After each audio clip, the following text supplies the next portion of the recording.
Hey, what's up, y'all? This is William, the permaculture consultant, and today we're going to be starting our own sweet potato slips.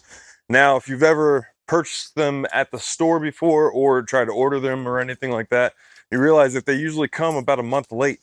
So we're going to avoid all that and we're going to start our own slips today. And it only takes a few minutes. It's really not difficult at all. In fact, it's only going to require about 3 ingredients: the sweet potatoes, the pan to start them in, and then also the potting soil. Now, as far as where to get your sweet potatoes from, you can just go to the store and buy organic sweet potatoes. This bag came with 4 sweet potatoes. I bought 2 of these, so I'll be doing quite a few sweet potato trays. Another little hack is buying one of these pans. It is a 16 by 11 pan. It's foil and it has the plastic cover on top, and this was like $3.12, I think, something like that, at Walmart, and I bought 4 of these. Make sure it comes with the lid. So I've purchased the sweet potatoes and the pans, but I will not be purchasing the potting soil. If you already have your own potting soil, then you can probably just skip this step.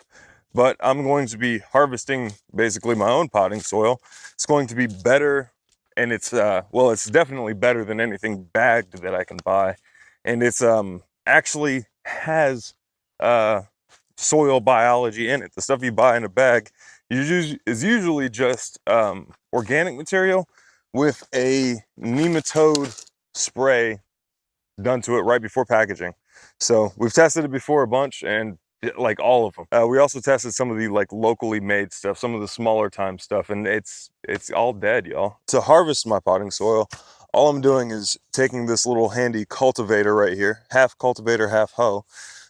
Taking this guy, and I'm just scraping some of the living plants and stuff like that off the surface of the soil, just lightly, nothing too intense. After that's properly scraped up, I'll take one of these buckets and a shovel, and then I'll shovel it into the bucket. And then after this, we will move locations and we'll go over to the sifter, and I'll show you the next step.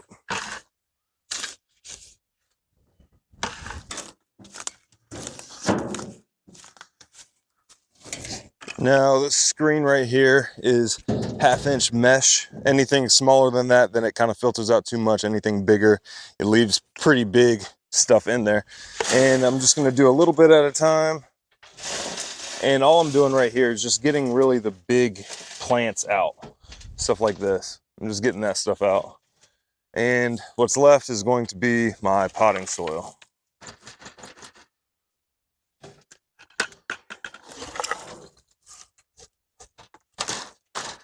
So now that we've got that sifted, we're gonna bring the wheelbarrow right here.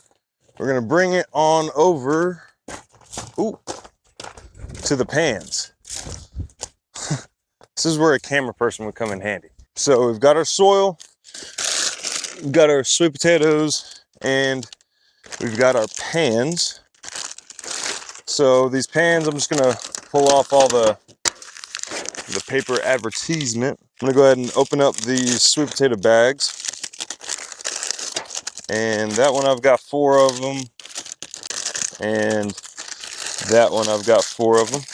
So the first thing I'm gonna do is poke holes in the bottom of this pan right here.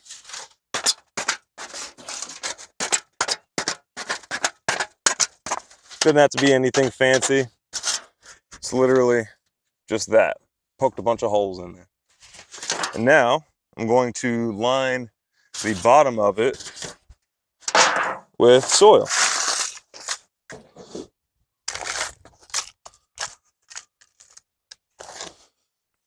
Until it looks like that. And it's just a couple inches, it's nothing major. And now I'm going to cut this sweet potato in half, just like this. And I'm going to place the cut side down into the soil. And I'm going to do that with the rest of the pan until it gets pretty full. So I'm doing about 2 medium-sized sweet potatoes. This one is really, really big, so I'll cut this into quarters. I'll do this in half, and then I'll cut that in half again. So that way I have these pieces, and I'll place them in this pan, Place the other quarter in this pan. So you can see in this pan I have 4 pieces just like that. And then what I'm going to do is take a couple handfuls of soil and just sprinkle it over the top of these sweet potatoes. I still want to be able to see the sweet potatoes in the pan. I don't want to completely cover them up. I just want them to be mostly covered in soil. So there's one pan.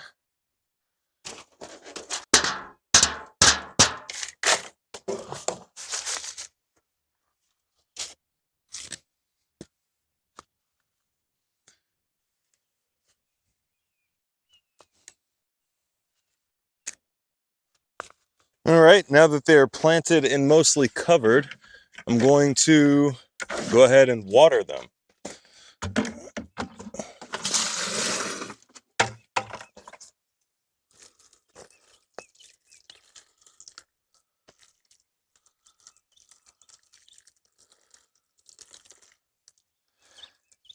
And they're going to take 4 to 6 weeks before they start producing slips.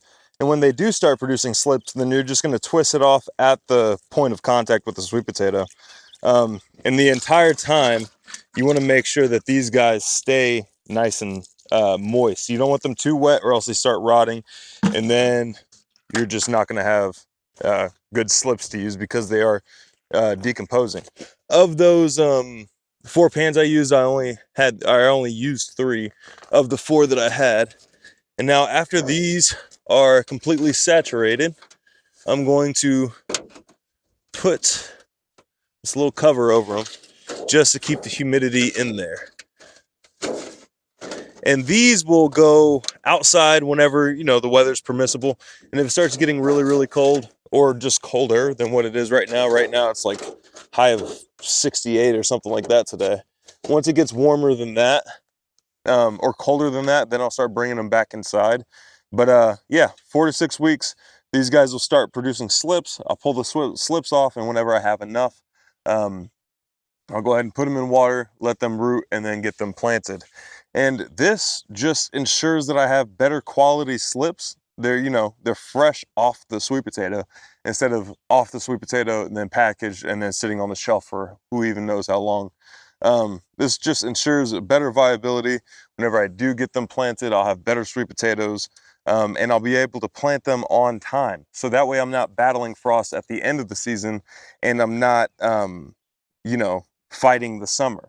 Meaning like these guys have plenty of time to get mature before the summer heat really starts coming into play. There are other methods for starting sweet potatoes. I just don't usually use them. This one works pretty well. If you guys have your own method, leave them down below. Also, if you guys have any permaculture Q&A questions, leave them down below in the comments. I'll be doing a video on them pretty quickly. Just remember to do the hashtag permaculture Q&A at the beginning of it, hashtag or #. Leave that at the beginning of the comment, and I'll be sure to get to them. Thank you guys so much for watching. I hope this was helpful, and I'll see you next time.